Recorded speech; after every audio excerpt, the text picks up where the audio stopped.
Sejam todos muito bem-vindos e bem-vindas ao podcast Falando às Claras, um espaço que a gente tem para dialogar, para falar sobre inovação e também para trazer pessoas que estão trazendo transformação dentro do mundo, tanto do mundo jurídico como da realidade da administração.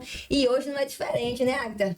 Não, falar de comunicação com uma perspectiva de conhecimento, capacitação técnica e mais, através da voz de uma mulher. É uma coisa especial e hoje a gente tem uma convidada ímpar. Seja muito bem-vinda, Camila. Muito obrigada pelo convite. Camila, aqui a gente tem na verdade, já é um ritual, né, Agatha, que a gente faz, que é que você se apresente, quem é Camila na fila do pão. Né? Na fila do pão, quem é Camila Godinho? Porque assim, eu tenho que dizer que se a gente for olhar o currículo, né? A gente diz assim, é uma mulher pra gente se inspirar mesmo, né? Já rodou 53 países, uma ampla formação, mas a gente não quer falar sobre isso agora. A gente quer saber Camila na essência, né? Como é que ela, o que é que você gosta? Quem é Camila na fila do pão mesmo? Bom, primeiro, sou uma mulher nordestina. Né? Apesar de ter rodado o mundo, essa raiz é muito importante, diz muito de quem eu sou. Sou filha de um médico e uma psicóloga e tenho 2 irmãs mais novas que meus pais brincam que nós somos 3 filhas únicas. Porque eles me tiveram 8 anos depois tiveram Thaís e 12 anos depois tiveram Nina. Meu Deus! Então a diferença de mim para Nina são de 20 anos. Realmente. Sou companheira de João há mais de 26 anos já agora. E tenho 3 filhos. Gabriel, Arthur e Sofia. E um afilhado, Heitor, que tá com 2 anos, acabou de completar 2 anos agora. Então, mais do que tudo, eu sou filha, irmã, esposa, mãe, mais do que qualquer outra coisa. Esse núcleo familiar é o que muito me define, né? E eu sou uma pessoa muito nômade. Eu gosto de estar em muitos lugares. E sou movida por desafios. Eu acho que esse é um ponto muito importante de quem eu sou. O que me inspira, o que me faz ir para os lugares são os desafios que são apresentados. Que massa, que massa. A gente não pensou em um desafio para ela, mas porque se a gente soubesse que isso te impulsiona tanto, a gente botava aqui um quebra-cabeça. Mas, Agatha, veja, eu acho que desafio, ela pegou uma pessoa boa, né? Pegou, verdade. Ela vive assim, na adrenalina. Porque ela briga comigo, Camila, porque ela disse, mas você gosta de me desafiar, né? Mas é porque isso, porque assim como você, eu também, a minha vida é isso, a minha vida eu acho que os desafios, eles fazem com que a gente tenha propósito. Eu falei hoje pela manhã, né? Eu tava correndo, eu gosto de correr, Camila. Aí eu tava correndo eu pensei assim, veja, a gente precisa realmente de um propósito que o resto é consequência. Com certeza. Porque há muita assim, falácia, né? No sentido de, a gente precisa de dinheiro, precisa de dinheiro, precisa de dinheiro. Veja, o dinheiro é importante também na vida, obviamente, mas ele é consequência do que a gente, né? De uma vida com felicidade, com propósito. Aí, na mesma hora, a Agatha é minha sócia em alguns projetos, também nesses projetos de startup. E o que eu mais gosto quando eu tô dentro desse ambiente de startup é isso, porque é muito disruptivo, né? Toda hora tem ideias, e as ideias, a gente tem um desafio. Aí a gente tenta que dê certo esse desafio. E se não der certo, a gente vai pivotar, a gente vai refazer, a gente vai recomeçar. Então a gente tem que ser resiliente. E assim, nós mulheres, se nós não acreditarmos nisso, né? Se nós não tivermos isso muito forte, também dificulta essa iniciativa de, por exemplo, sermos profissionais liberais, né? Sermos empresárias, estarmos na frente, e a gente vai conversar sobre isso, né? Você que está à frente de uma secretaria de transformação digital, enfim, estar à frente, já esteve à frente da Secretaria das Mulheres também, né? Enfim, são desafios que a gente sabe que, poxa, mas se a gente não der o sim para estes desafios, quem dará? Pois é. Quem dará? E não, a gente já nasce tendo uma série de responsabilidades, né? A sociedade impôs isso para as mulheres, né? Que a gente tenha múltiplos papéis. Então, a gente já nasce tendo que equilibrar vários pratinhos ali. Verdade. E já é difícil, além de ter que equilibrar os pratinhos, a gente assumir posições de liderança. Sim. Então, a gente, de certa forma, peitar a sociedade, nossas próprias famílias, as estruturas, os lugares onde a gente vive, e dizer, não, eu não vou fazer o óbvio, né? Eu não vou fazer o óbvio, eu não quero fazer o óbvio, eu quero fazer diferente. Então, eu acredito muito que a gente precisa viver de verdade. Eu falo, isso é uma coisa que eu falo para os meus 3 filhos e especialmente para a Sofia.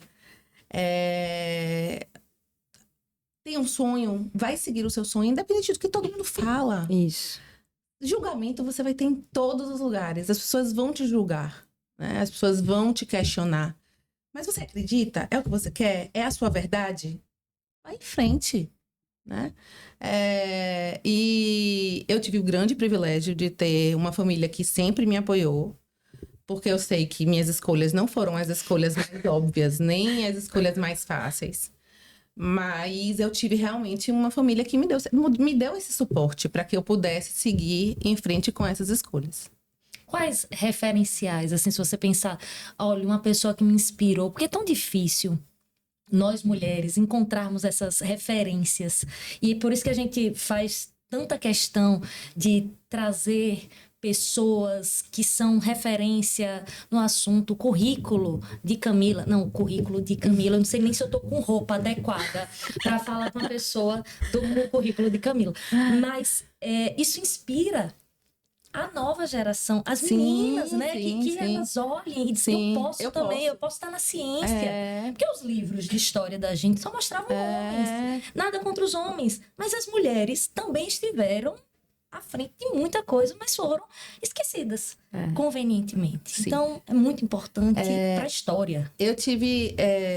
minha família, eu venho de uma família de mulheres muito fortes. E eu acho que isso teve um diferencial, um impacto muito grande. Então, minhas avós, minhas bisavós, minha mãe...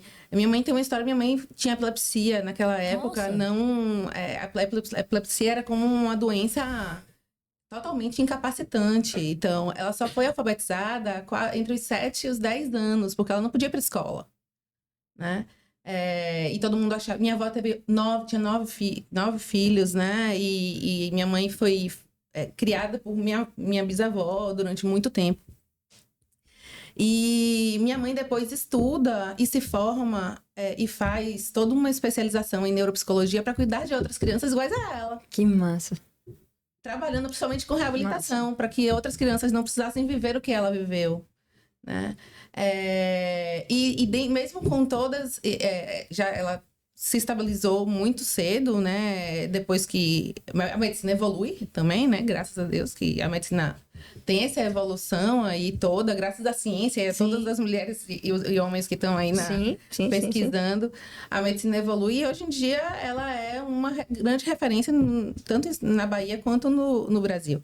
Mas assim, então eu tive muitas mulheres como referência dentro de casa.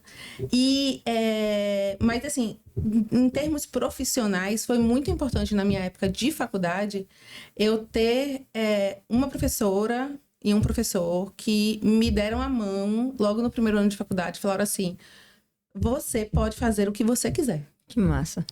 E se você quiser, a gente vai te ajudar. E me apresentou um mundo de oportunidades que eu desconhecia. Essa professora era coordenadora do núcleo de extensão da faculdade. Então, ela já foi me apresentando várias oportunidades para eu estar conectada com cursos. É claro, você tem que querer. Você tem que demonstrar que você quer. Porque isso não vai cair do céu. Você tem que... Eu procurei, eu fui procurar, eu fui entender quais eram as oportunidades. Ela viu que eu realmente queria e aí ela aproveitou para poder abrir todos esses espaços que eu aproveitasse esses espaços. E a partir daí, outras pessoas vão cruzando na vida da gente, né? Então... É o famoso networking, né? Que começa lá de trás. A rede é muito importante. Às vezes as pessoas não dão valor a isso, mas assim... eu tive a oportunidade de atuar em tantos países e trabalhar em tantas organizações e viver tantas situações, às vezes surreais para uma menina naquela época, né? Muito por causa da rede de relacionamentos. Por quê? porque também eu era uma mulher, uma menina jovem, negra, nordestina, e de alguma forma eu era um ser inusitado dentro daquele meio. Sim. E as pessoas achavam assim, não, então Vamos dar vamos dar oportunidade. oportunidade. E aí acabava recebendo muitos convites. Legal. Né? E aí eu aproveitei isso também. Sim. Né? Claro, Se os convites claro. estavam surgindo, eu ia fazer o quê? Ia deixar eles passarem? Claro. Eu fui agarrando aquelas oportunidades. Óbvio que toda escolha tem consequências, né? A gente sempre vai ganhar e a gente sempre vai perder. Sim. Então, assim, teve um período da infância de meus filhos que eu não acompanhei. Então, meu marido, minha mãe, minha sogra, meus pais, minhas irmãs supriam muito essa demanda, seguravam muito as pontas. Meu marido se mudava para casa dos meus pais, ou meu sogro e minha sogra iam para minha casa para massa. dar suporte para o meu marido. Meus filhos não são naturais, foram fertilizados. Então, assim, eu ia para os lugares, eu tinha que viajar, eu fazia o cronograma de fertilização de acordo com as minhas viagens. Meu Com os Deus. trabalhos, as missões que eu tinha. Porque eu tinha missão de 1 mês, de 2 meses ou de 3 meses. Aí eu ia calculando qual era o tempo da missão e quanto tempo que eu tinha que fazer o tratamento. Que desafio, gente.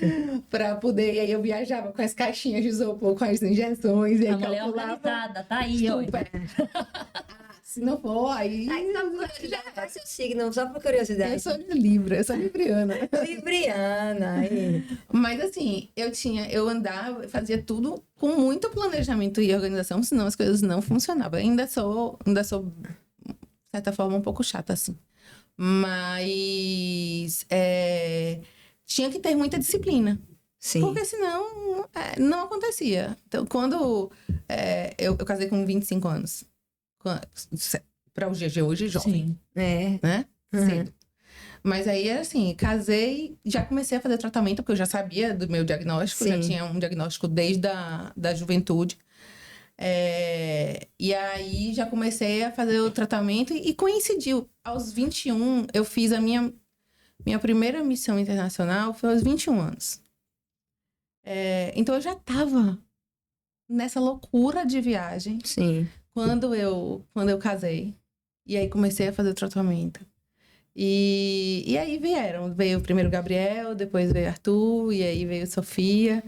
E as coisas foram, e aí eles iam acompanhando. 9 meses, eu negociava, eu tô amamentando ainda, preciso levar meu filho. Tudo bem, traz seu filho, traz seu legal. marido, vem, vai, carregava junto. E aí ia pros lugares, ia carregando, daí todo mundo ajudava, cada hora passava de uma mão pra outra. Que massa. E assim foi. Que massa, que massa. Nosso tema da comunicação sustentável, né, aparentemente, vai assim, ter um norte limitado.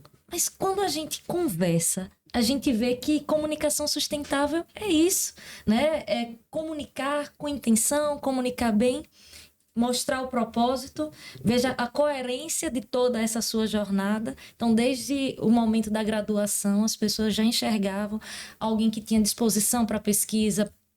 Por que não falar do empreendedorismo, né? Porque toda vez que a gente surge com uma ideia nova, a gente está empreendendo. Sim. Então, a comunicação sustentável não é só postar árvore no Instagram de quem julga. Pra quem julga. Diga aí, Camila. Não, por favor.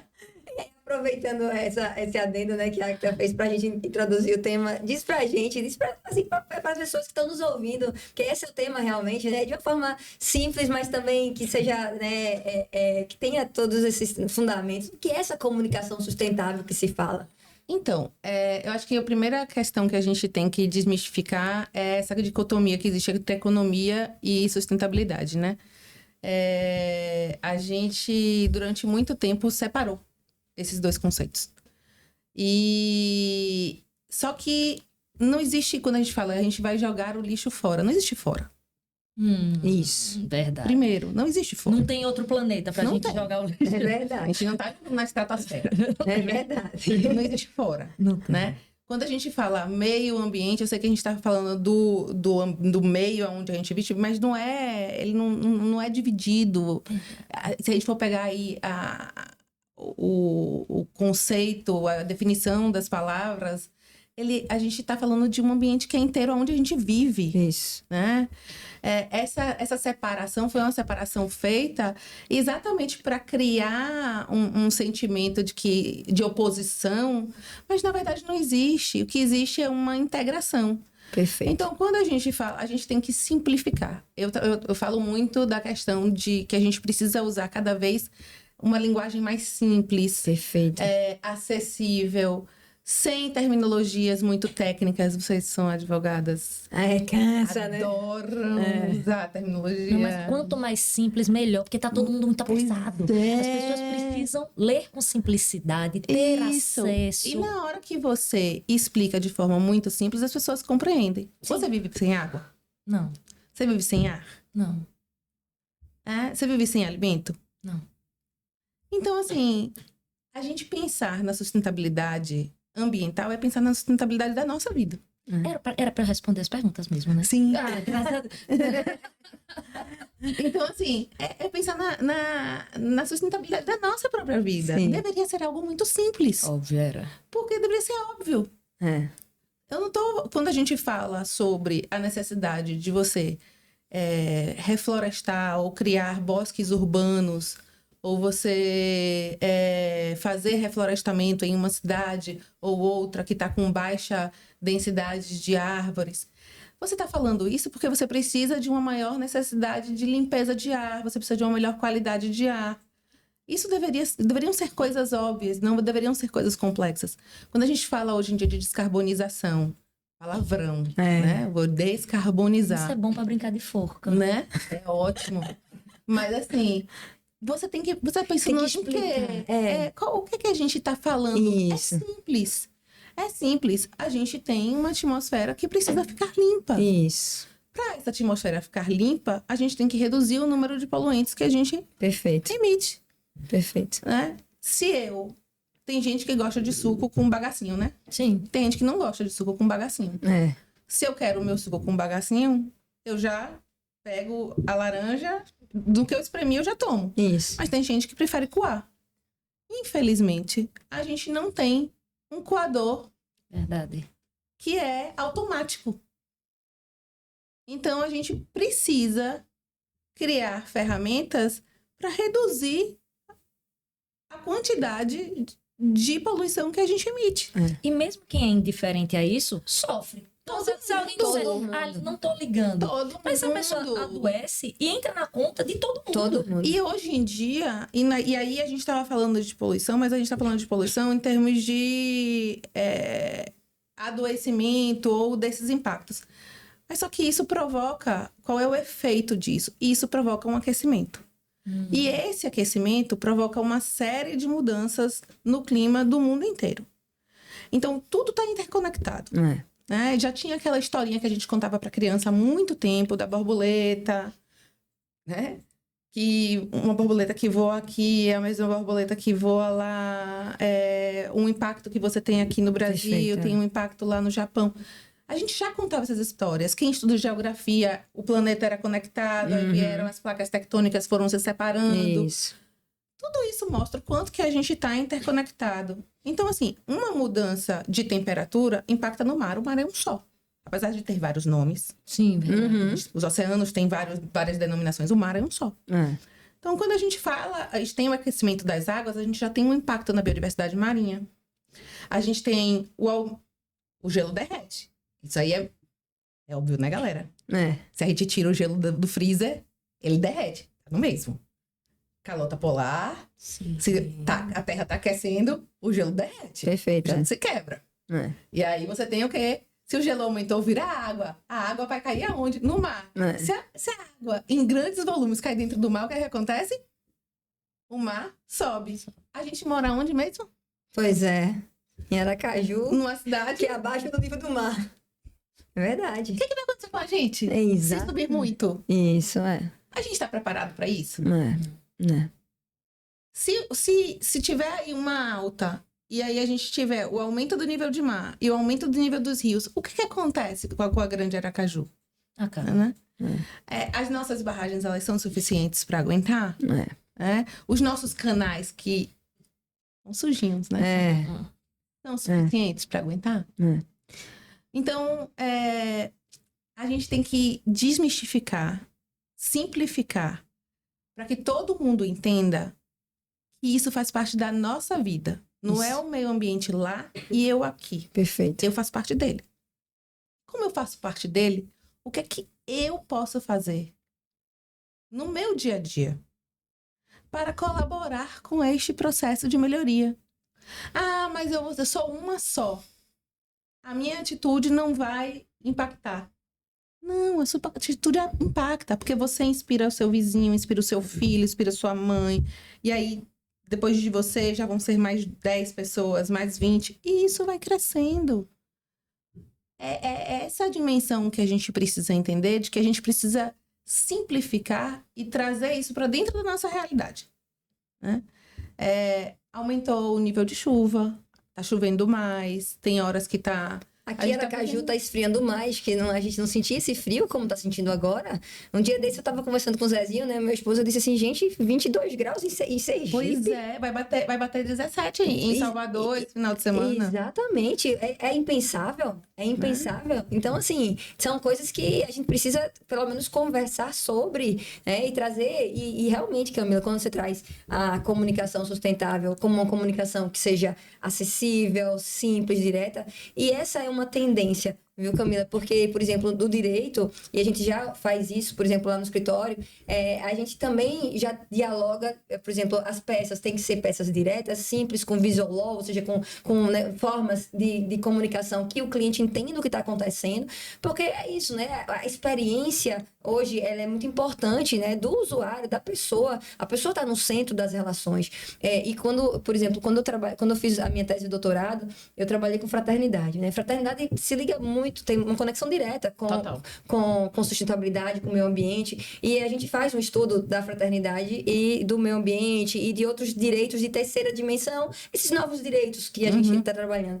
E quando eu falo de fraternidade, a visão de fraternidade que eu trago é justamente não a visão a partir do direito, mas a partir do dever. Por quê? Porque na nossa percepção, a fraternidade traz a necessidade de nós, seres humanos, entendermos que nós temos deveres em comunidade. Então, veja, o que você está trazendo, uma linguagem muito direta e simples, é que a gente compreenda, e eu digo isso lá em casa também para Lele e Lulu, né? Eu tenho duas, uma de 9 aninhos e uma de 5 aninhos. Eu digo, olha, você vai tomar banho e você não pode simplesmente deixar a água jorrando, porque você pode ficar sem. E veja, a gente viveu há pouco tempo, né, uma pandemia que deixou muito claro o que é a vida em comunidade e quais são os seus deveres perante o outro. Então, se questionar o uso de máscara, por exemplo, veja, quando me perguntava, eu dei muita palestra, justamente porque conectava, né, com a minha perspectiva da tese, e eu dizia, vocês estão questionando por quê? Se você não quer usar a máscara, você vai ficar em casa, isolado. É isso que está sendo pedido. Agora, se você quer conviver com o outro, porque a convivência em comunidade exige você entender que o outro é um outro eu. E esse olhar para com o outro tem que ser realmente um processo de conscientização.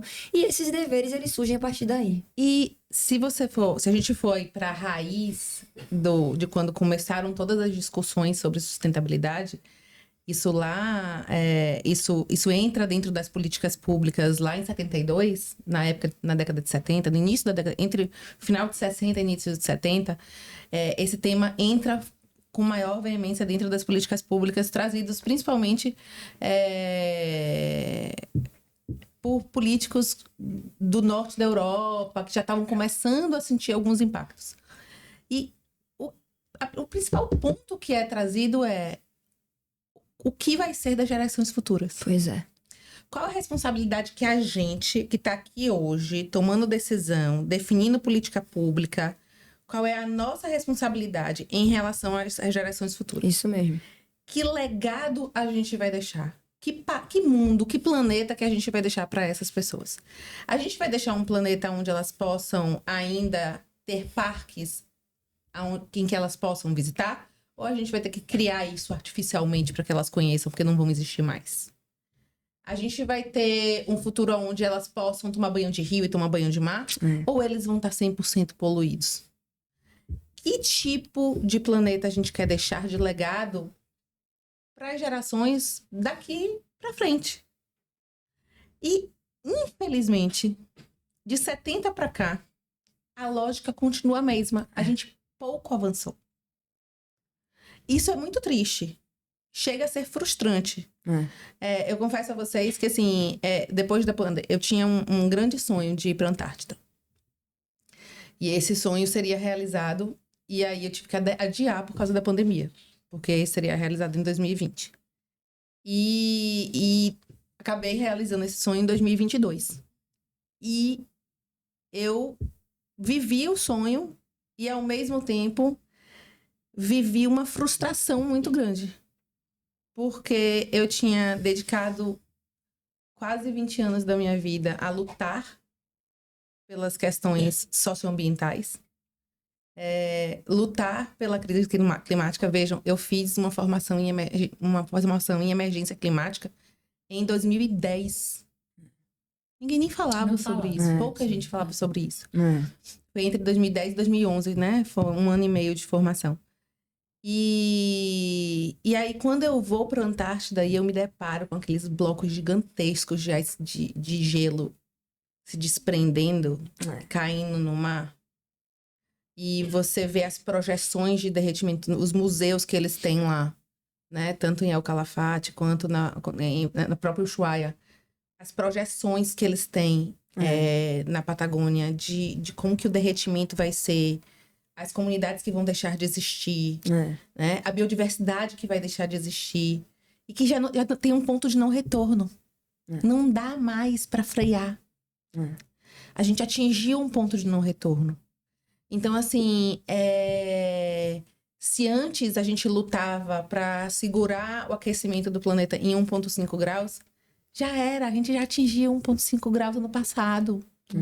Não tem mais como lutar por isso. Agora a gente tem que lutar para não chegar nos 2.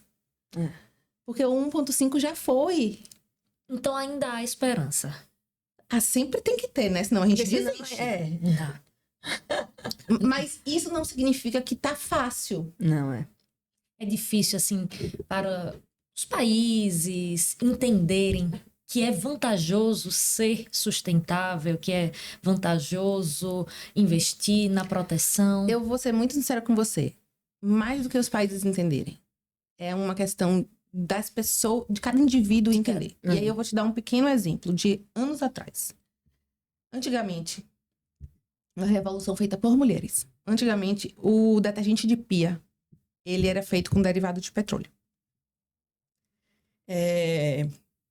E aquilo deixava as mãos das mulheres ásperas. E as mulheres começaram a reclamar. Até que uma marca resolveu criar um detergente biodegradável que não tinha derivado de petróleo. Ou seja, ele não era poluente, não poluía a água. E, ao mesmo tempo, ele tinha um efeito muito melhor na mão das mulheres. O índice de alergias era muito menor, não deixava a mão tão áspera. Simplesmente, as mulheres passaram a optar. Chegavam no mercado, começavam a olhar qual era o detergente que era biodegradável e qual era o detergente que não era biodegradável. E só compravam o biodegradável. Por mais que fosse um pouquinho mais caro, optava. Os outros passaram a reformular. Mudaram as fórmulas. Exatamente. E hoje você não encontra mais nenhum no mercado que não seja biodegradável. Então, sim, tem aspectos que dependem de lei, mas muito depende de nós, consumidores. Se a gente entende o nosso poder enquanto consumidor, enquanto ditador do mercado, quem dita o mercado somos nós. Se a partir de agora eu disser que eu não vou mais usar copo plástico, só vou usar caneca. Se você faz o mesmo, você faz o mesmo. Se a grande maioria das pessoas começa a levar suas garrafinhas, suas canecas e se recusam a usar o copo plástico, vai ter uma hora que o copo plástico vai deixar de existir. Exatamente. Não é preciso ter lei. É claro que a lei acelera o processo. Sim. Ou não, né, Camila? Nem sei, sabe? A não ser que seja assim Muitas vezes acelera. Você vê aí o saquinho plástico. Né? Tiveram uma série de supermercados, lugares que tiveram que correr para se adaptar, para reduzir E tem cidades que já baniram por completo. Tem estados que baniram por completo. Tem países... Santos, eu morei em Santos. Santos não usa. Tem países que não usam mais plástico, né? Nem no canudo, nem na sacolinha, Por nem exemplo, no copo. eu morei em Malta, né? Malta é pequenininho, né? E assim, não seria sustentável algumas coisas. Então, assim, lá é totalmente diferente. O saco é biodegradável, tudo é biodegradável, porque senão não se sustenta. Exatamente. Né? Não se sustenta. Então, assim, a visão, e essa visão da população, ela é importantíssima. E eu costumo dizer isso, né? Que eu trabalho muito também e entendo que a corresponsabilidade é o ponto-chave. Né? A gente precisa entender que a gente também não pode depender apenas do Estado. Não é o Estado, não são somente as empresas. As empresas têm também uma corresponsabilidade grande, o Estado tem uma corresponsabilidade. Mas e eu dou sempre um exemplo que é bem fácil da gente entender, né? Simples, comunicação sustentável. Né? Qual é o exemplo? O exemplo é, como é que se acaba com a dengue? Se você, na sua casa, não tomar as medidas necessárias. Entende? Não tem Estado, não tem empresa, não tem ninguém que faça acabar com a dengue. Por quê? Porque depende de uma ação da pessoa, da família, de não deixar acúmulo de água parada. Entende? Então, assim, a gente precisa... E aí volta para os deveres. Que a gente vive em comunidade. Que a gente... Assim, é um aspecto, é uma coisa que puxa a outra. Então, meio ambiente é direito-dever. E somos todos corresponsáveis. Exatamente. E aí, o ambiente, né? E aí vão as escalas de responsabilidade. Porque eu, enquanto indivíduo, tenho uma série de responsabilidades. Enquanto empresária, tenho outras responsabilidades. Exatamente. Né? Enquanto gestora pública, tenho outras responsabilidades. Então, aí vão as escalas de responsabilidade. E aí, às vezes, infelizmente, a gente precisa ter a lei que determina, porque precisa criar um regramento, principalmente quando a gente está tratando aí de empresas, indústrias. Aí você tem que ter uma padronização, você tem que ter regramento. Mas hoje em dia, por exemplo, no mercado internacional... Você já tem uma série de produtos que você não consegue comercializar se você não tem esses produtos passando por um crivo. Exatamente. Né? Por uma certificação. Por exemplo, madeira. Madeira e produtos de madeira. Você não consegue vender lá fora produtos derivados da madeira, nem a madeira, se você não tem uma certificação. E aí, por exemplo, celulose, papel, né? Que vem da madeira, vem do eucalipto. Né? Você não consegue vender se ele não está certificado. E aí a certificação olha o quê? Olha o impacto ambiental, o impacto social, o impacto econômico, né? Como que está sendo feita toda a gestão desses impactos, como que eles estão sendo minimizados, né? Então, é muito importante também que existam esses regramentos dentro do mercado. Não só... Como você falou, perfeito. O regramento não está somente na política pública, mas o próprio mercado se autorregular. E hoje em dia a gente tem isso muito bem estabelecido em algumas áreas. Né? Agora mesmo, com a alimentação. A gente teve recentemente notícia de que foi proibida a venda de aves por conta da gripe aviária em algumas localidades, né, no Brasil. É a mesma coisa, minha gente. Qual dessas dimensões, desculpa interromper, mas para aproveitar o gancho, é mais difícil de compatibilizar? É relacionada diretamente ao meio ambiente? É relacionada à sustentabilidade vinculada às pessoas? Qual desses aspectos que você nota que é mais difícil? A gente tem uma carência gigantesca na educação ambiental. Aí você fala assim, tive até uma reunião esses dias. Por que não tem coleta? Você viveu em Malta. Tinha coleta seletiva? Em Malta, sim. Em todos os ambientes. Todo mundo fazia. E era obrigado. Era normal, né? Normal. A gente fazia naturalmente. Era natural. Naturalmente. Na hora que você chegava do mercado, na hora que você lavava, acabava um potinho de requeijão, de manteiga, você já sabia o que tinha que fazer, né? Sim. Uma latinha, você já sabia onde é que você tinha que jogar. Sim. Estava institucionalizado. Tem uma educação ambiental por aí, por trás. Tem um trabalho que é feito com as crianças, intenso dentro das escolas, com os adolescentes, com os adultos. Tem multa. E aí você tem todo um mercado que vive da reciclagem. Você tem uma série de empresas e indústrias que vivem dessa reciclagem, desse pós-consumo. Hoje, a gente tem uma carência muito grande da educação, né? Das pessoas... E aí, de novo, a gente volta para o ponto da comunicação, né?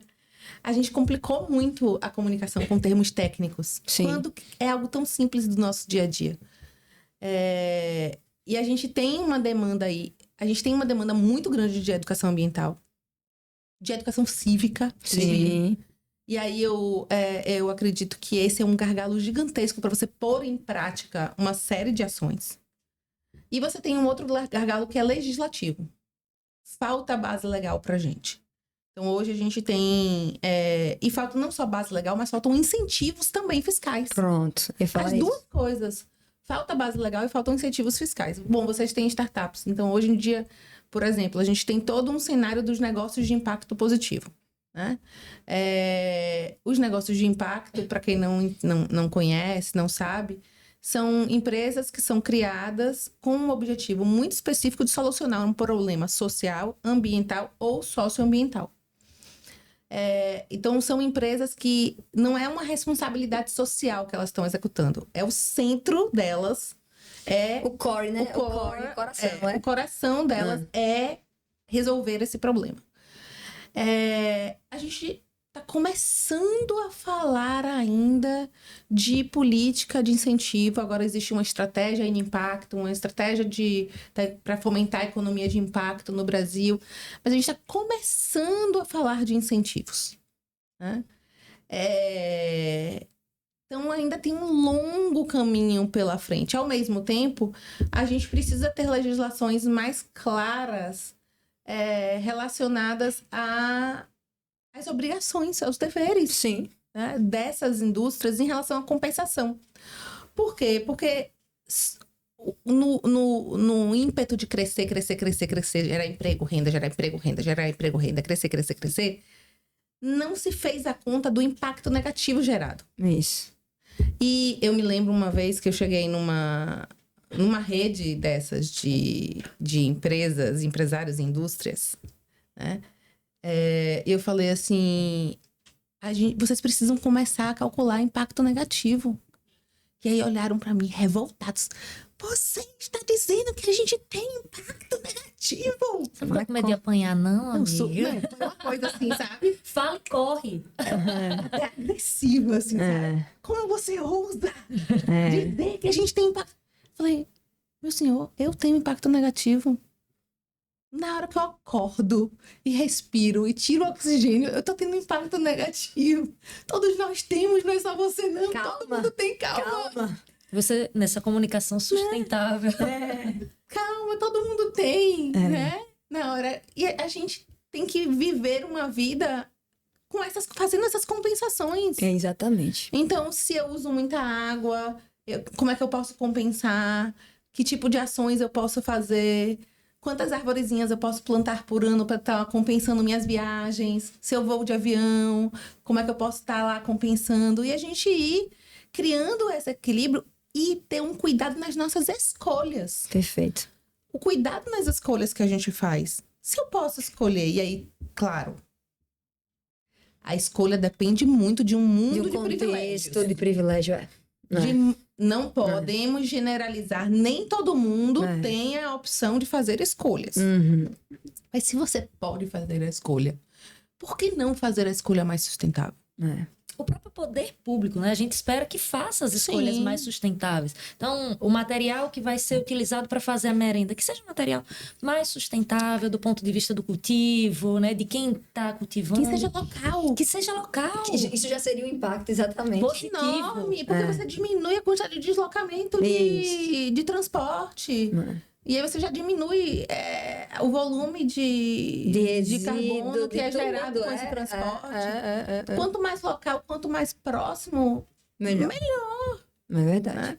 Então, tudo é questão de escolha. E a escolha aí precisa ser medida, né? Essas nossas escolhas cotidianas, nossas escolhas enquanto lideranças. E isso impacta na política pública, impacta na gestão. Se eu posso escolher eu sou um empresário, vou abrir uma empresa numa cidade.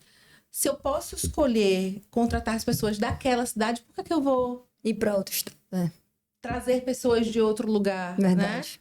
Quantas indústrias a gente não tem aqui em Sergipe que vêm de fora e que trazem gente de fora? É. Por quê? É. Eu sei, dá trabalho treinar, dá trabalho capacitar. Mas, poxa, É o nosso, né? É o nosso. Ô, Camila, e quando você fala do impacto, você também... Porque assim, toda uma... Teve um momento de moda, né, do ESG, né, que a gente sabe. Todo mundo agora... E aí, o Brasil, infelizmente, tem muito disso, né? Selo ESG. Veja, eu queria que você falasse um pouquinho sobre isso, sobre esse aspecto. E também uma outra preocupação que eu tenho, e aí são duas coisas totalmente diferentes, então você escolhe para onde você vai seguir, é também o impacto negativo que teve, principalmente na época, né, da pandemia, enfim, da desinformação na área ambiental, que foi algo gravíssimo, que ainda é algo gravíssimo e que tem conexão direta com a nossa área de inovação. A gente sabe que tem esse impacto. Então, duas coisas que eu queria que você falasse rapidamente pra gente. primeiro, eu não gosto de modinha. Pois A gente só muda a sopa de letrinha, É verdade. tá? A gente já teve aí a modinha da responsabilidade social, a gente já teve a modinha, agora é SG, daqui a pouco é outro nome, mas só muda a carinha da sopa de letrinha. Pois é. A gente precisa repensar a forma como as empresas e as indústrias se colocam, Perfeito. né? Não tem... ou você tem responsabilidade, ou você tem isso como valor e princípio, ou não adianta maquiar. Isso. E não vai ser uma sopa de letrinhas ou um selo bonitinho que você vai colocar que vai mudar as coisas. Então, assim, é repensar estatuto, é repensar contrato social, é repensar procedimentos operacionais internos, fluxogramas. E você vê do mínimo. Do mínimo. E não dá pra ser... Tem que ter coerência. Claro. Não dá pra eu ser sustentável, porque eu vou ali estar preservando uma área e eu ter uma disparidade do salário mais baixo para o mais alto de 100 vezes. Perfeito. E eu fazer uma exclusão, não ter uma paridade de gênero nas minhas... eu tenho 50% de mulheres. Nenhuma no topo da gestão. Todas na base operacional. Oi? Você não tem paridade de gênero. Não tem. Não. Então, é para ser coerente? Vamos ser coerente em todos os aspectos. Perfeito. Não dá para escolher uma caixinha só. Eu vou escolher, só vou ser coerente aqui. No resto, eu faço o que eu quiser. Né? Então, ter valores e princípios claros. Claros. Se eu quero ter uma empresa, uma indústria, uma gestão que preza pela sustentabilidade, pela equidade, né? Se eu vou estar aí respeitando todos os direitos, eu vou fazer isso com um lema da minha gestão, em todos os sentidos, e eu vou mostrar isso na prática. E não é um departamentozinho fazendo ações de sensibilização, distribuindo panfletinho um dia sim, um dia não, que vai resolver. Não. Isso tem que estar no dia a dia, nas ações cotidianas. E aí... E tem que vir do topo, né? Porque senão vier do topo também não adianta. Se não for diretriz... Isso. Isso. É como você falou, se não vier do coração, já é. Isso. Não adianta dizer, pessoal, vamos todo mundo usar sua garrafinha e não usar a garrafinha. Não, e muito mais. E não ter distribuição de água. Sim. Pois é. Ou a pessoa pegar uma garrafa plástica na geladeira e colocar na Na garrafinha. garrafinha. Não é. Verdade. Sabe? Então, assim, é pensar todo o ciclo. Pensa tudo, do início ao fim. E aí, isso tá totalmente conectado com comunicação e com desinformação. Não é... Por isso que eu tava falando, assim, que não é fácil. Porque mudanças culturais mais bruscas, quanto mais brusca é a mudança cultural que a gente está pedindo, mais complexa ela é. E aí é normal, é natural ter uma grande resistência. Mas há 20 anos atrás a gente não tinha isso. A gente não tinha rede social. A gente não tinha inteligência artificial. A gente não tinha essa ferramentazinha que a gente acessível bota dessa forma. E a gente não tinha como transitar informação numa velocidade tão rápida. Né? Eu lembro quando eu fui para Rio Mais 10 na África do Sul, antes eu fui fazer um trabalho voluntário, foi minha primeira experiência. Eu tinha morado fora, longe da minha família já, porque fui morar sozinha com 15 anos. Fui fazer intercâmbio. E não tinha nem internet, a internet de escada. Eu falava com minhas amigas, meus amigos, com minha mãe, meu pai, telefone e carta. Usou o orelhão. Orelhão, telefone e carta. Não sei, A nossa idade. Era telefone e carta. Não, vocês são da ficha, eu já peguei o cartão. Não, eu sou da ficha. Você pegou o cartão. Mas assim, carta. A gente se corresponde por carta, minha gente. Eu compro bastante. Entendeu? Eu tenho bastante carta. Meus filhos não sabem nem qual era o barulhinho da internet de escada. Velho. Meu afilhado com 2 anos de idade pega qualquer tela e faz assim, ó. Porque acha que vai passar igual o telefone. É verdade. Então, assim, a velocidade da comunicação, ela é muito grande. Muito grande. E isso muda completamente, não somente como as empresas, os escândalos empresariais hoje em dia, eles correm assim. Exatamente. Né? E a mesma coisa acontece na política pública. E numa pauta tão crítica como é a questão ambiental, você vai ter uma força de resistência muito grande, porque fere a muitos interesses. Fere a muitos interesses. Principalmente porque a gente vive num mundo complexo. Vamos pensar Brasil, a realidade Nordeste é completamente diferente da realidade Norte. Verdade. É completamente diferente da realidade Sul. E aí, em termos sociais, econômicos e culturais. Agora, pensa isso no globo. A realidade do Brasil é completamente diferente da realidade da África. Dentro da África, você tem uma realidade na África do Sul e outra realidade na África do Norte, né? E a Índia, e Japão, e Europa. Enfim, você vai ter múltiplas realidades. Alguns países já estão num nível de desenvolvimento e de amadurecimento social. Outros ainda não tem nem democracia estabelecida. O básico, né? Aí como que você cria uma regra única para todo mundo seguir? Não vai. Não tem como. E como que você, além de criar uma regra única para todo mundo seguir, você cria níveis de compensação para que você consiga pegar aqueles que ainda estão mais imaturos no desenvolvimento, para conseguir com que eles dêem o impulsionada para eles se desenvolvam. Então, a desinformação vem daí, vem dessa rejeição. Eu não quero mudar. O que eu adolescer? E aí, eu tô agora com 3 adolescentes em casa. Mas o adolescer é um pouco isso, é essa resistência A mudança. a mudar. Né? Você não sabe se é criança, se você é adulto, você não sabe se a criança é adulto. A gente tá um pouco nesse caldeirão do adolescer. Né? Em que a gente já sabe que a gente precisa mudar. Mas tem um grupo de pessoas que já estão conscientes e já estão empurrando essa mudança. Mas ainda tem um grupo ali que fala assim, eu não quero e não vou.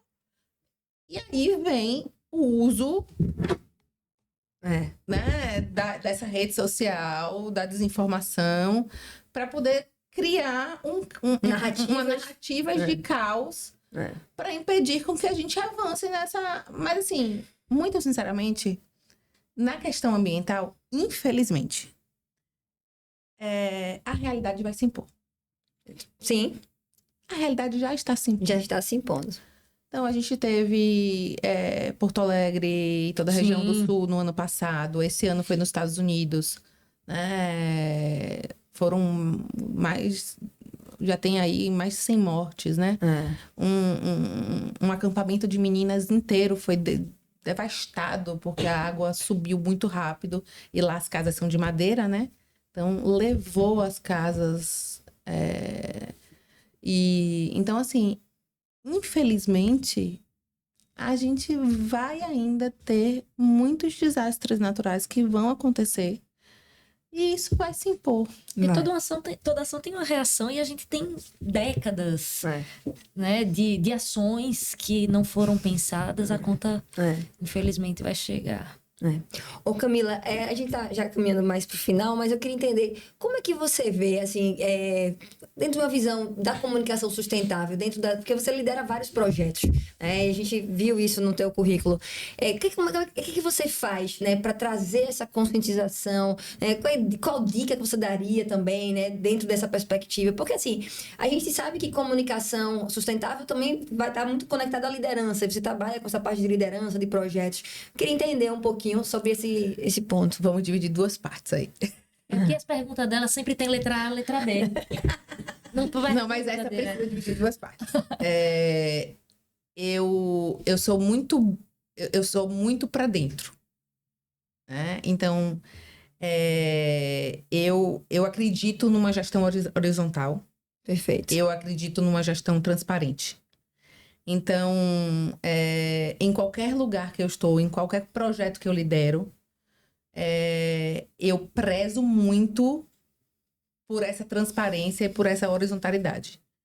Eu acredito que para que todos estejam engajados no processo, todos têm que ter... É claro que você vai ter... Voz. Todos têm que ter voz, que tem que ter uma escuta ativa e todos têm que ter o máximo de informações possível. É claro que você vai ter um nível de informação que é estratégica, mas todos têm que ter o máximo de informação possível, até mesmo para estar envolvido e motivado com o processo. Perfeito.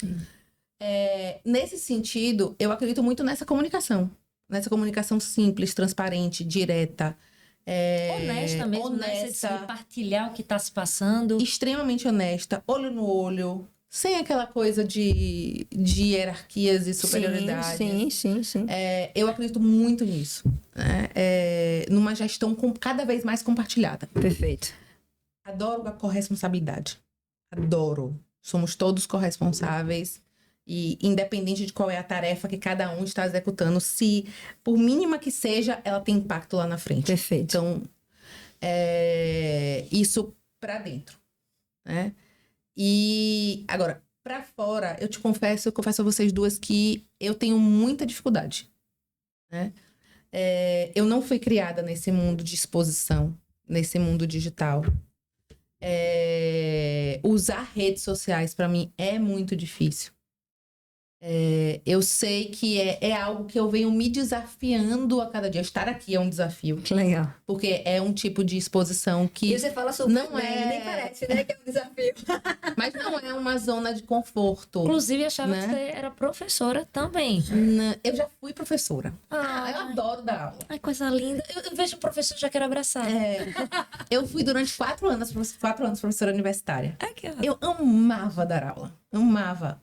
Mas não tinha rede social naquela época. Eu fui professora de 2004 a 2008. Então, assim, rede social tava começando. Tinha Orkut. É verdade. Comunidade, alunos da professora Camila. Por aí, entendeu? Então, assim, eu tava naquela época. Não tinha muita rede social ali naquela época, né? Hoje em dia, já a exposição é uma coisa com a qual eu ainda tenho uma vida muito privada, sabe? E a exposição ainda é algo que incomoda. E eu acho que quando a gente se expõe, vocês devem ter esse sentimento também, as pessoas querem sempre mais, né? Você tenta ficar no profissional, mas as pessoas querem sempre mais, querem sempre que você exponha mais. E o algoritmo te induz também a isso, né? Vai dizer, não, eu quero a sua vida, eu quero os meninos, eu quero vida isso. participativa. Meus alunos sempre fazem comentários, reclamam. Pois Professora, não gostei desse look. Veja a minha roupa.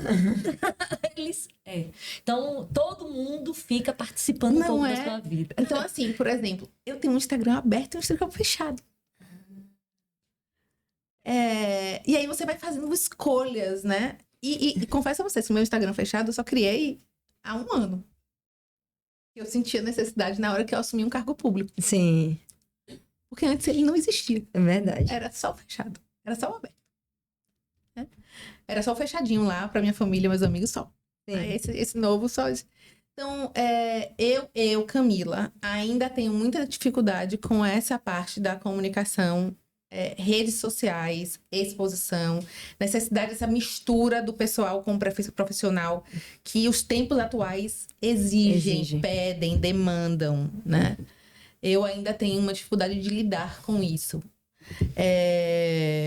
Mas aí eu tô aqui, né? Vivendo Eu resisti muito este também, desafio. Camila. Vou dar meu depoimento. Eu também resisti muito. Mas eu vejo que para a gente alcançar pessoas, e principalmente as gerações mais novas, a rede social é fundamental. Então, para você alcançar os adolescentes, para você... Ah, mas onde é que o meu assunto vai interessar? É principalmente... Para quem ainda não está atuando, que o nosso impacto é maior, porque há uma inspiração, há uma curiosidade. Sim. Então é interessante que quem está, por exemplo, começando uma graduação agora, comece com essa perspectiva da sustentabilidade. Perfeito. Né, de buscar estabelecer conexões que primem pelo melhor do meio ambiente, do ser humano. Então, isso é a inspiração que a gente faz. Eu cedo a minha privacidade em nome desse propósito maior. E assim, quantas coisas hoje a gente pôde ouvir da Camila que a gente não sabia. Sim, Por exemplo, muitas coisas a gente já escutou lá no Foguete Sem Ré, que quem não assistiu o Foguete Sem Ré com Camila, é uma outra perspectiva completamente diferente. Lá ela falou de transformação digital nos municípios, que é hoje um cargo, né, que Camila está ocupando como secretária de planejamento, orçamento e transformação digital. Isso, lá em Nossa Senhora do Socorro. Então, assim, que é também, assim, bastante disruptivo, imagino, né? Super. E desafiador. Mas aqui a gente já está vendo uma outra perspectiva, né, que traz toda a sua bagagem, né, enfim, alguém que viajou 53 países, que estudou, né, toda essa parte de ambiente, de emergências climáticas, que as situações que nos tocam e que importam, porque é isso, né? A gente tem que afastar um pouquinho a perspectiva que a gente... Porque, na verdade, é cultural, como você bem pontuou, né? Nós vivemos dentro de uma visão antropocêntrica, ou seja, tudo para nós, seres humanos, assim, afastados do ambiente, mas a gente tem que ir para o biocentrismo, ou seja, nós somos o ambiente. Nós somos o ambiente. E isso, assim, quando a gente vai analisar, por exemplo, né, todas as comunidades tradicionais, quando a gente vai, aí a gente sente, sabe? Eu gosto muito dessa experiência, sabe, Camila? Quando eu vou para outras culturas, que a gente sente essa conexão maior, com a natureza, a gente diz assim, poxa, faz sentido, né? Faz sentido. E não dá pra gente, por exemplo, eu tô hoje na Secretaria de Planejamento, onde um dos meus maiores desafios é trabalhar as questões de transversalidade dentro da gestão pública, né? Como que eu vou falar de erradicação de pobreza sem falar de saneamento, de água, de educação, Não tem. Como é que eu vou falar de primeira infância? Né? Como é que eu vou falar de juventude?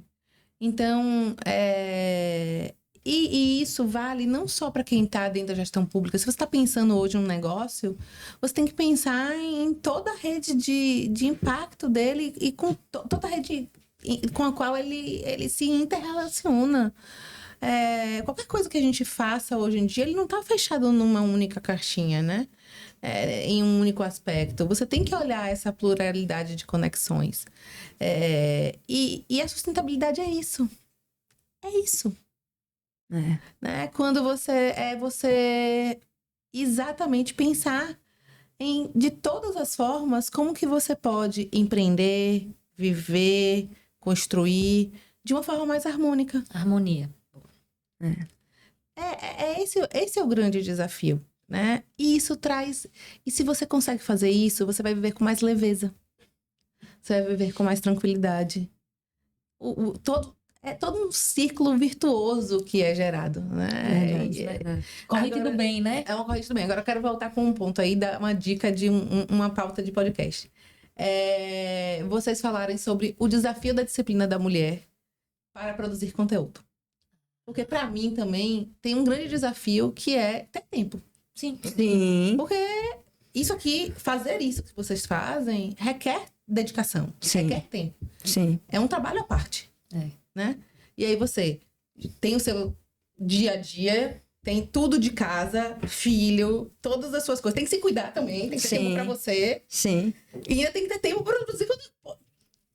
Da onde que sai esse tempo? Eu não encontrei ainda, minha gente. Mas assim, a gente tem ajudas, viu, Camila? A gente não faz as coisas aí. Lucas tá aqui, né?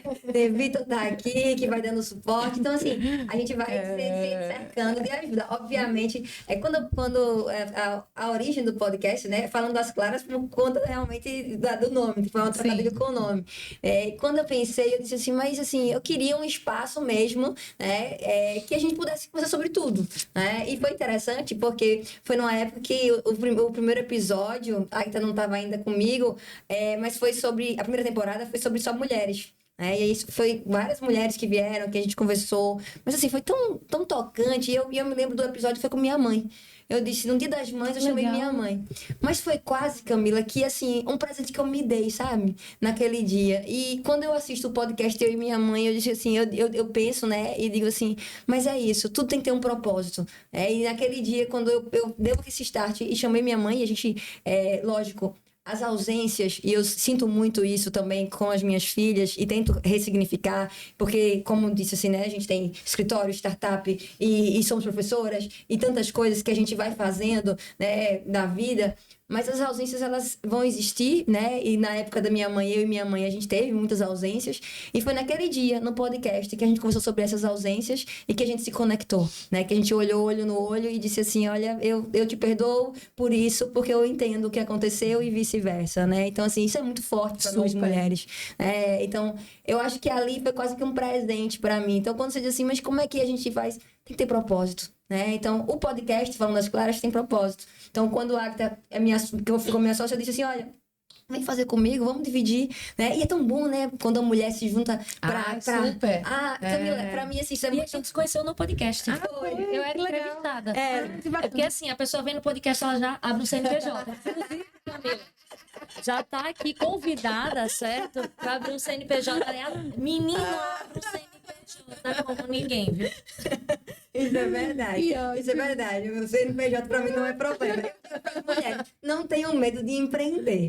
Porque realmente medo de empreender eu não tenho. Mas foi assim mesmo. Eu conheci a Aita num podcast e depois a gente foi ficando amiga e foi vendo que as coisas batiam. A gente criou uma rede da advocacia feminina. Ai, que massa. Que a gente até falou pra Beli que queria, né, um dia uma fala dela e ela falou de você aí. Aí eu disse, então vamos conectar todo mundo, né? Nós não. A união de... Acho que a gente juntou 15 mulheres, né? Chamamos as amigas advogadas e a gente encheu uma mesa e olhou uma para outra e todos, não, isso daqui tem que ser algo mais. Com certeza. A gente tem que começar a montar uma corrente para que a luta de uma advogada seja a luta de todas as advogadas. Inclusive, eu trabalhei durante muitos anos na área internacional, com organismos internacionais, fazendo uma paradiplomacia, né? Sim. Eu não sou diplomata, mas atuava fazendo uma paradiplomacia como sociedade civil. Sim. E existe hoje uma rede de mulheres diplomatas para poder apoiar e ajudar outras meninas e mulheres que querem ser diplomatas, porque são muito poucas. Pouquíssimas. Então, eu vou fazer a ponte entre vocês e essa rede. Ah, legal. Porque se tem poucas mulheres diplomatas, tem menos ainda mulheres nordestinas. Verdade. São pouquíssimas. Acho que não enche uma mão. Para fazer essas conexões, para se motivar, para os nossos alunos, nossas alunas começarem a se motivar, né, para a diplomacia. É verdade, São verdade. pouquíssimas. Legal, E agora tem uma série de suportes e apoio que o próprio Itamaraty está dando. Que massa. Para que mulheres possam fazer a prova para entrar no Rio Branco. Massa. Então, vou fazer a ponte de vocês. E também, assim, com o tempo, a gente também quer uma fala, né, de Camila lá pra rede, né, mesmo. Com certeza. Então, se a gente vê um horário, assim, que seja bom pra todo mundo, Perfeito, vamos mas acho que combinar. é legal, pra dar esse estímulo, porque não é fácil, Camila, você sabe, né? Não, e, assim, não é profissional liberal, ser advogada, ser mãe, é difícil. É difícil, não é fácil. A gente sabe. Não é fácil. A gente sabe das Tem muita dificuldades. gente. Durante muito tempo, eu ouvia... Como é que você consegue? Como é que você consegue? Como é que você consegue? Eu falava, gente, mas eu não consigo. Pois é. Entendam? Eu não consigo. Porque, assim, eu só... quando você fala, você consegue, é como se você fizesse tudo aquilo sozinho. Não faz, exatamente. E, assim, só é viável eu ter a vida que eu tenho, só foi viável ter a história que eu tive até aqui, porque um monte de gente me ajudou, Exatamente. né? Porque meus pais me ajudaram, porque minhas irmãs me ajudaram, meu sogro, minha sogra, João segurou as pontas, falou assim, vai que eu seguro as pontas com as crianças. Os próprios 3 que foram crescendo e foram Assumindo também entendendo, contigo. É, verdade, né? verdade, E seguindo verdade. junto e dando suporte, entendendo Verdade. que eu faço algo que eu amo, que eu sou apaixonada, que eu acredito. E que eu não vou ser feliz se eu estiver fazendo outra coisa. Verdade. Então, Muito bom, né, muito bom. é isso. Então, eu acho que falar sobre a importância dessa rede, né? E muitas mulheres, e uma rede formada por muitas mulheres. Que massa, que massa, que massa. Infelizmente, a acabando. gente tá acabando. Eu não queria não, Foi viu? um papo tão bom, a gente Foi não ótimo. vê, mas o tempo É. passou. Mas a conversa foi excelente. Foi muito bom, Camila. Sustentável. Com certeza. Nossa diplomata doc, adorei.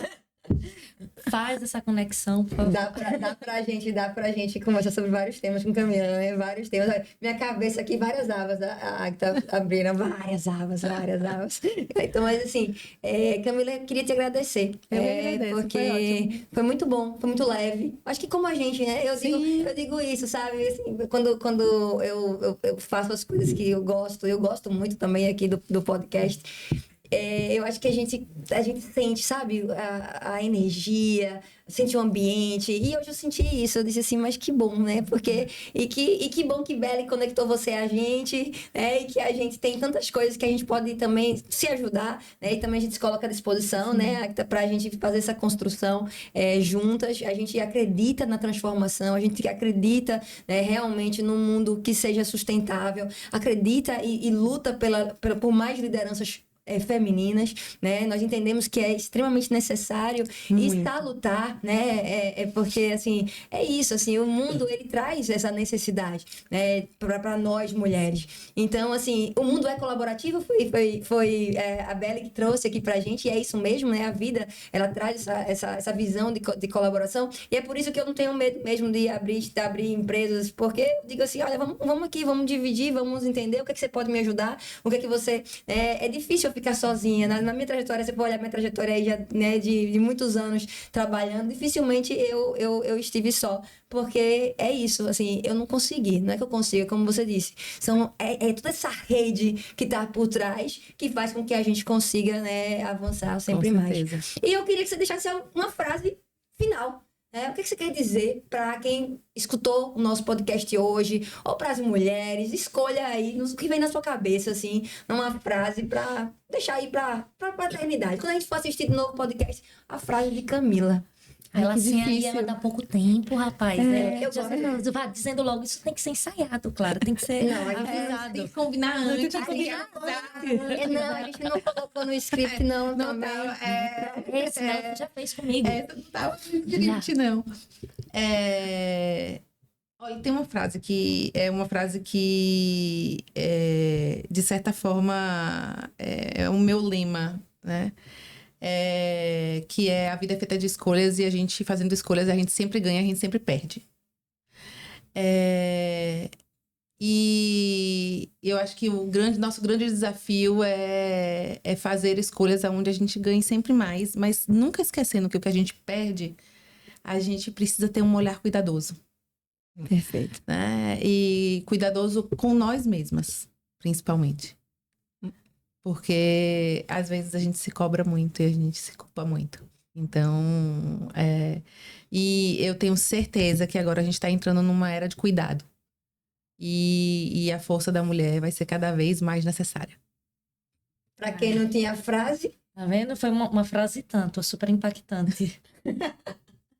é isso. Quer falar alguma coisa, Agatha? Quer deixar uma frase? Não, obrigada. Só meu pix, não, brincadeira. Essa é uma frase boa também.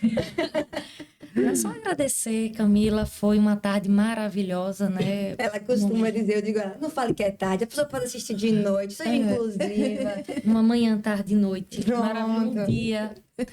Mas, Camila, foi um prazer conhecê-la. Prazer e também. eu fico com essa mensagem de que mulheres em espaços, mulheres em locais estratégicos inspiram. e tem que inspirar. Tem que inspirar outras mulheres e tem que inspirar os homens a entender que nós somos iguais, não é uma competição.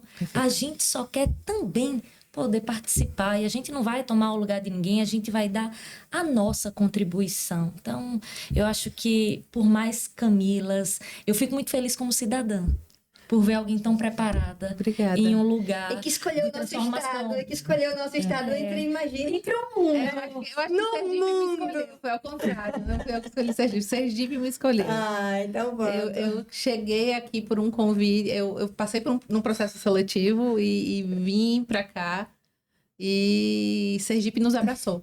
Ah, então Mas a vamos. escolha de ficar foi sua, de Da permanecer. família, Foi da de todo família, mundo. de toda a família. Então, que Coisa bom. boa, coisa boa. Muito Obrigada. bom. A que eu disse que ia falar e vou falar, né? A gente gosta muito sempre de valorizar as questões, assim, né? Empresárias, mulheres. E ontem a gente foi numa loja de uma grande amiga, né? De Águita, que me apresentou, que é a Joaquina K. E aí a gente fez umas compras, já estava em promoção, inclusive, né? Tá em promoção, aí, algumas peças lá na Joaquina K. E eu disse assim, olha, a gente tá vestida, vamos vestida de Joaquina K. E vamos fazer a propaganda, né, dessa loja, Com dessa certeza, mulher fortalecer inspiradora empreendedoras que estava, femininas. ó, Camila estava lá ontem, de noite, com a pequenininha dela, amamentando e vendendo também. E eu disse assim, gente, que é isso, né? A nossa vida é isso. Então, olha, para quem não conhece ainda, Joaquina K fica ali perto da... Diga aí, Acta, ali, porque você é melhor do que eu, né? Fica Atrás do G. Barbosa, não tem erro. naquelas galerias ali atrás do G. Barbosa. Mona, um beijo grande, né? Eu vou depois mostrar, né, a roupa toda, né? Vou levantar aqui Porque pra a gente ver. ficou, Aqui, inclusive, ó, emocionada. Lindíssima. E a Arca também tá vestida Joaquina junto, K, né? Tá maravilhoso. vendo? E a gente ficou super emocionada, porque enquanto ela tava lá, não, mas eu não tô achando ruim, não. Eu gosto de estar aqui, eu gosto de produzir, eu gosto de atender bem com um sorriso. E a minha filha tem que aprender Claro, desde pequenininha. de cedo, porque é isso aqui que paga as contas. Então ela tem que entender o valor que tá por trás. Aí você Perfeito. falou de valor, tem tudo a ver. É isso Perfeito, mesmo, é isso perfeito. mesmo. Então é isso, gente. Ai, muito obrigada mais uma vez, Camila. Muito obrigada a todos que nos assistiram. E quem quiser acompanhar a Camila, ela não gosta de Instagram, mas ela tem Instagram. Sim, arroba Camila Godinho BR, tá Aí, vendo? ó, a Camila Godinho BR, acompanhe o Instagram de Camila. A gente vai dar umas dicas para ela começar a postar mais, né? Vamos fazer, Vai melhorar, minha gente, vai vamos, melhorar. vamos fazer os cortes aqui, a obrigação de Lucas. Lucas, muito obrigado mais uma vez. Vitor, muito obrigada mais uma vez por estar aqui conosco. E até o próximo episódio do podcast Falando às Claras.